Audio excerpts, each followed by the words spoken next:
Okay, so let's look at 102, breaking a CAPTCHA. So again, we're going to download some CAPTCHA images.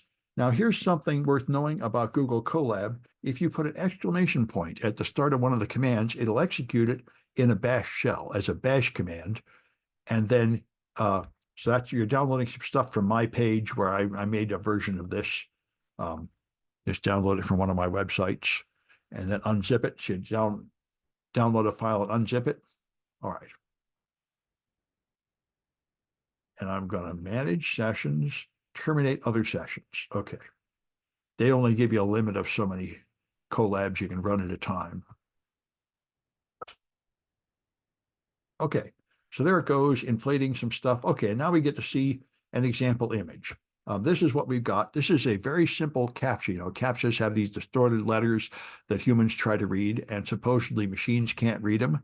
But with machine learning, machines can read them. This CAPTCHA just has tilted the letters over and sometimes changed it to a different font. So it's not a very strong CAPTCHA. But anyway, that's what the images look like. Now we're going to take the images and turn them all into 20 by 20 grayscale images and save the labels just to make them all uniform.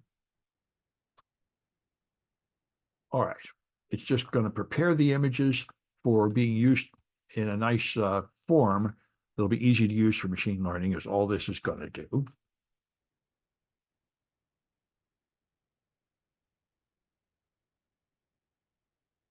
By the way, it's using Pickle to serialize the data into a single data object, which is commonly done in machine learning and in fact leads to security flaws. They were just talking about this on Pulse Security Weekly this week. There's a vulnerability in Pickle where you can, like most serialization frameworks, where it can have malicious code in it. But anyway, this does use Pickle. So now we're going to create a model and train it.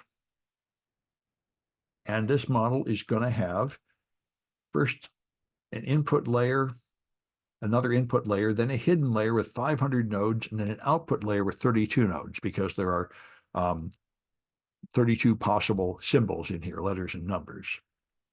So let's try that one.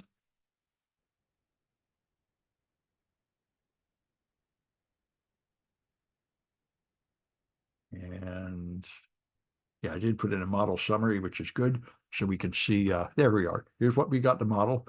There's an input layer and a pooling layer. Not entirely sure what these do. These are processing the image to make it fit 20. And then this flattening is what turns it into just a bunch of independent pixels. And then you have a 500 node hidden layer to calculate it, and then 32 output. So this is a total of 667,000 parameters. And here it is doing several epochs of training, and you see the loss started at 3, but it went down to 2, 1.7, went pretty far down. The accuracy went from 0.1 up to 0.7. So it's not bad. All right. And so, yep, here I was able to get it for like 86%. Here I'm only getting up to 79%, but there is some randomness in it. Anyway, so that's pretty good. This is how well it can do it. And there's a flag defined here to show that you got it working. Made another version of it with only 100 hidden layers. So you can see how that kind of machine categorization works, which is really a whole lot like the previous one, where you were categorizing those images of clothing items. Let me stop this recording.